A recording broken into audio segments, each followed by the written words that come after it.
I appreciate you interacting with a junior because that way I know like what challenges I'll have to like add to make it more easier and simpler. 'Cause, like Adelphi University is a university that has clubs for all sports, interests, and culture. In different buildings and rooms, you might find a club happening. Whether you like to show colorful presentations or host fun events, some clubs at Adelphi are worth going to. For more information on any upcoming events, you can look up My AU Life and register to attend. Clubs about learning culture and unity, such as the LSA, are fun clubs to be in. In the LSA, you get to learn about Latino culture, play games, and take part in amazing activities. I feel like there's a good sense of community within LSA.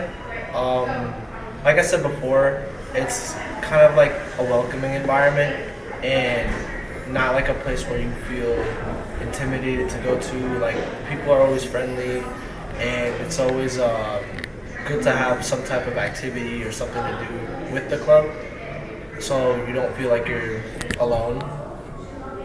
So I actually did not. The first day I came to Adelphi, I had a 9 a.m. Latin America 1 class, and I expected there to be a lot of Hispanics there because I'm Hispanic. I want to learn history about our countries and everything, but I didn't really see any Hispanics there at all. So I walked up to the only person I knew kind of looked like me, and I was like, "Is there a club for Hispanic people?" And he was like, "Yeah, actually, I'm the president." And so from there and on in my college experience, I feel like I was really welcomed by the group, and I wanted to, like Victoria said, also have a welcoming experience for everyone else so they don't feel like, where are my people at? How I got into this position, like I mentioned before, I am a commuter, so I did have this one language class was Spanish, and then I would go to it every day, and then actually the vice president from the club actually came up to me and he was like, "Hey, I think you should be part of this club." And I was like, I'm a little shy, I don't know. So he kind of like dragged me into the club. I went and I loved it immediately. I also saw a lot of other familiar faces that I would see just walking past. Then I started making connections, and within the next semester, I was the event coordinator of the club. I guess it was like kind of my way to like get more involved in school because I feel like coming here and just going to class wasn't like, I guess, really fulfilling. It was just like, kind of felt like a job. It wasn't really, I didn't really meet people like that much. And so I was like, let me go, let me see how it is. Ended up going. It's a nice event. Everybody was very welcoming. And yeah, so after that, I started continuing going to events afterwards. And the more I started going to events, the more they started noticing me, started meeting more people. And the way I got to this position is where they like I just kept going. They just told me like, hey, like, you're interested, we have a keyboard position opening up, and then they kept. At first, I was like very like just on the fence, but after a while, I kind of like was like, oh, okay, let me try this out. And so that's how I got my position. At first, I didn't see what they meant about diversity on campus, especially me being from a high school in which I saw diverse people from different different countries, even different areas of living. Getting on campus, obviously, we all have like the welcome weekend, and I still didn't feel that sense of community, but also like diversity at first. But literally going to a Tuesday meeting, and I just see so much people that look like me, that look like my cousins, and it was just a click at this phase that I was like, wow, like I'm where I'm meant to be. And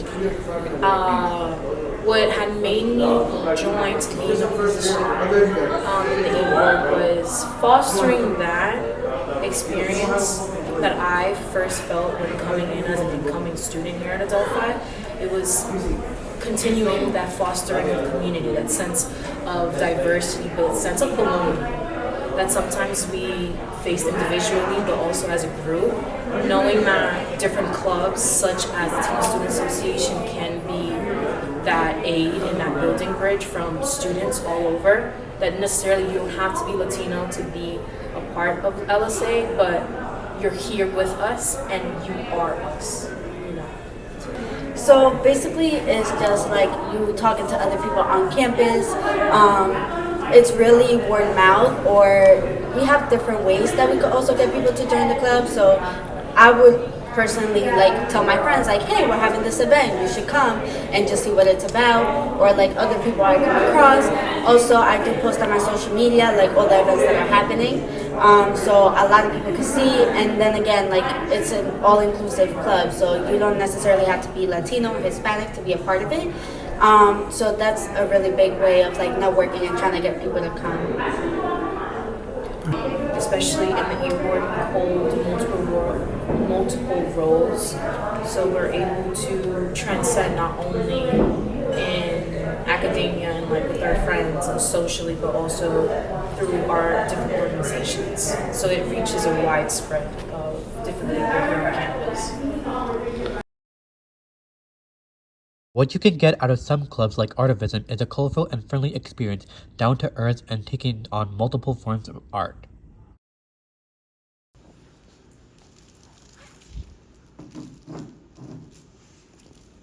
I would say joining the Artivism Club has been a really nice experience for me because I get to do what I love, which is art. I love to create characters, write, draw, and it's also my first time on an e-board member. It was actually JP that reached out to me. He said he needed help designing a poster for his club, and he said he was the only member, the only e-board member. And then I said, tell me about your club. And so he explained it to me, and I was like, this sounds really interesting. I'd like to help you out.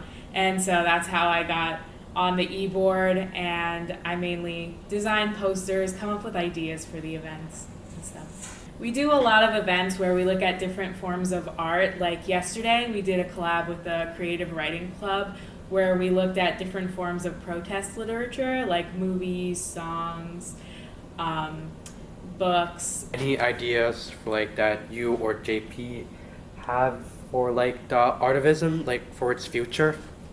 I would say Deco Den, which is a form of art where you decorate like phone cases, hair clips with silicone cream, and it kind of looks like frosting, and you can end up making like really cute designs and stuff. Those were a really big hit when we went to the club fair, so I'm thinking definitely having that as a club event. Also, a haiku picnic in the spring. I was thinking of that. It would be nice to just like sit out on the lawn on Adelphi's campus as the flowers bloom and write. And also a lemonade stand to hold money. I think that would be a really cute idea. Yeah. You like Decoden, haikus, and lemonade? Yes, all three. Next Wednesday, we have a pumpkin painting event where we're bringing in some little like fake pumpkins that people can paint just in time for Halloween. That's on the 29th. And then on Halloween, the 31st, that's going to be our big costume party in the UC, where we'll have a lot of like music, food. The actual costume contest has prizes, with first place being a $100 gift card, second place $50 gift card, third place $25 gift card, and it lasts for a couple of hours, so I think it'll be a pretty fun time. I would say the biggest challenge is getting more members, because right now we only have a couple, and of course it's always nice to be a club with a lot of members. And definitely budgeting, because we don't have a very big budget, so all these events throughout the year we have to plan accordingly and plan our budget accordingly, and that can be a little bit difficult when you don't have, of course, unlimited funds. What is the budget anyways for Artivism? I don't know it off the top of my head because JP is the one that mainly deals with the budget, but I know it's in like a couple $100, maybe around 600. Cool.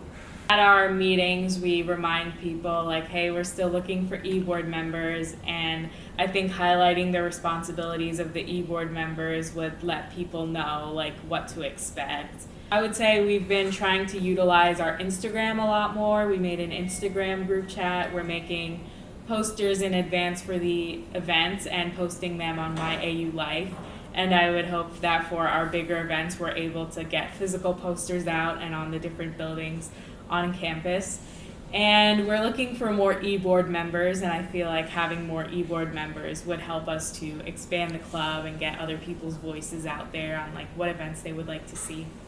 Yeah. How do you two manage all of that?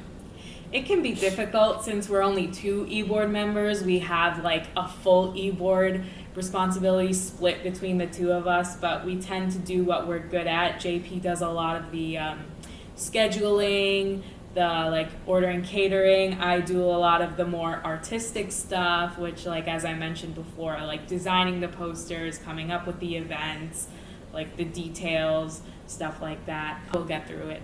Yeah.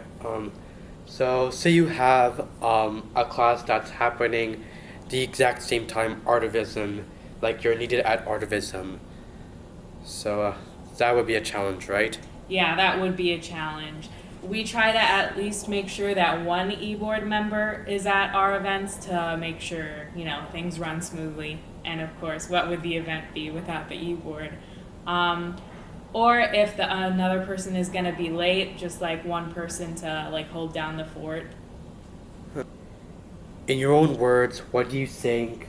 What do you think like Artivism is about? Like, what do you believe in, like about Artivism? I believe that Artivism is a way for you to unleash your inner artist and use your voice or like drawing, writing, painting, like bringing your emotions, like what you're passionate about, whether it's social issues or something else, to life, and being able to share your experiences, your art with other people in a safe space.